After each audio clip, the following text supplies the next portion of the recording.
नमस्कार, मैं देवेंद्र कुमार दुबे, शोध प्रवक्ता संस्कृत, राज्य हिंदी संस्थान, उत्तर प्रदेश, वाराणसी। आज हम संस्कृत पाठ्यक्रम पर आधारित संधि, संधि के प्रकार तथा संधि की व्यवस्था के विषय में चर्चा करेंगे। आइए जानते हैं कि संधि के उद्देश्य क्या हैं। नवीन शब्द निर्माण की क्षमता का विकास, शुद्ध एवं परिमार्जित भाषा के प्रयोग की योग्यता, भाषाई रचना की समझ विकसित करना, शुद्ध एवं अशुद्ध का युक्ति संगत विवेचन, संधि की अनुप्रयोगात्मक क्षमता का विकास, नवनिर्मित शब्दों की शुद्धता का ज्ञान व सही वाक्य प्रयोग की योग्यता का विकास, शुद्ध उच्चारण की क्षमता का विकास। अब हम संधि का महत्व क्या है इस विषय में चर्चा करेंगे। भाषा एवं व्याकरण में बहुत महत्व, नए शब्द की रचना, पुराने शब्दों के शुद्धता की परख, उच्चारण में शुद्धता के साथ साथ सरलता, शब्दकोश में वृद्धि।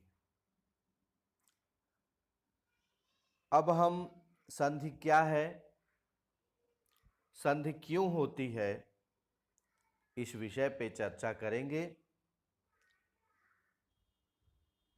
संधि का सामान्य अर्थ है जोड़ या मेल।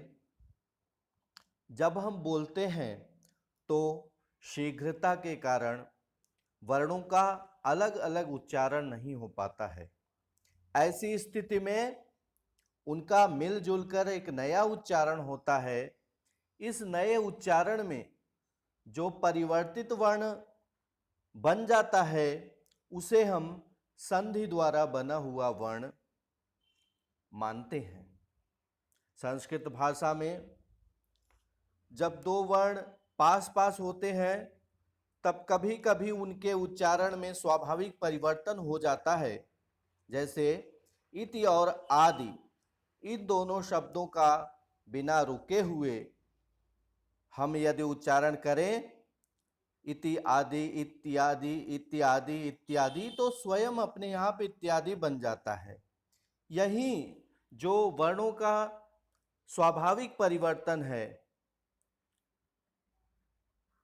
उसी परिवर्तन को संधि कहते हैं।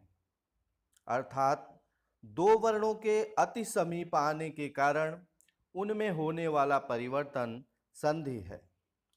संस्कृत में संधि की व्युत्पत्ति सम उपसर्ग पूर्वक धा धातु में कि प्रत्यय लगाकर हुई है। इसी प्रकार वर्णानाम एक प्राण प्रयोगः संधि, वर्णों का एक श्वास में प्रयोग संधि है। आइए वर्णों में परिवर्तन के कितने प्रकार हैं इस विषय में जानते हैं। जब दो ध्वनियां आपस में मिलती हैं तो कभी पहले स्थित ध्वनि और कभी बाद में स्थित ध्वनि तथा कभी दोनों ही ध्वनियों में परिवर्तन हो जाता है। जैसे हम उदाहरण के रूप में देखते हैं, कभी पूर्ववर्ती वर्ण ई धन अ में ई के स्थान पर य, जैसे इत्यादि ही। कभी परवर्ती वर्ण इश धन त में त के स्थान पर ट, इष्टः। कभी दोनों वर्ण अ धन ई के स्थान पर ए, उदाहरण है देवेंद्रः।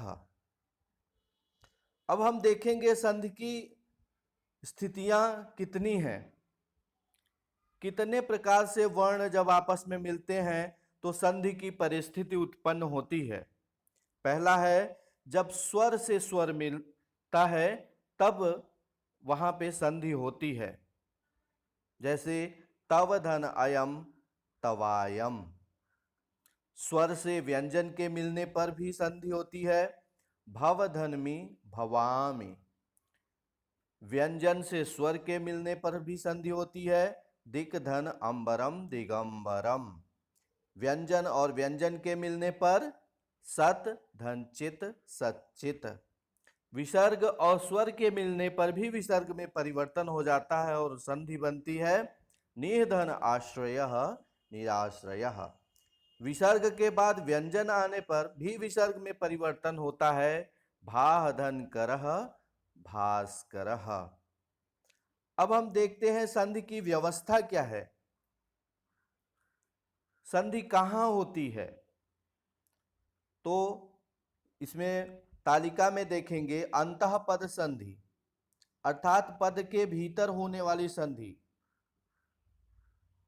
शब्दों के भीतर जब पहले भाग की अंतिम ध्वनि और बाद वाले भाग की पहली ध्वनि आपस में मिलती है तो उस परिस्थिति में जो ध्वनि परिवर्तन होते हैं उन्हें अंतः पद संधि कहते हैं। जैसे ने धन अनम में न में जो ए है उसके बाद अ आने पर ए की जगह अय हो जाता है और बनता है नयनम।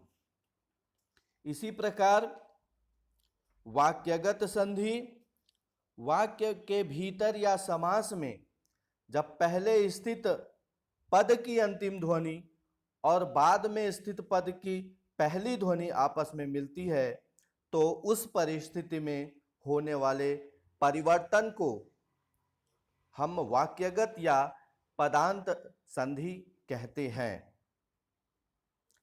संधि कहाँ पे अनिवार्य है इस व्यवस्था को हम देखेंगे। एक पद में संधि नित्य है अर्थात अनिवार्य है। पोधन अनम पवनम।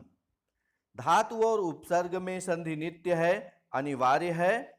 उपधन आगच्छति उपागच्छति। समास में संधि नित्य है। रामधन अर्जुन रामार्जुनौ। वाक्य में संधि हम स्वेच्छा से कर सकते हैं। जैसे सह अत्र एव अस्ति। अगर हम अत्र एव को जोड़ें तो वहाँ अत्रैव बनेगा, किंतु वाक्य में हमारी इच्छा पर निर्भर है। आइए अब हम संधि के भेद के बारे में जानेंगे।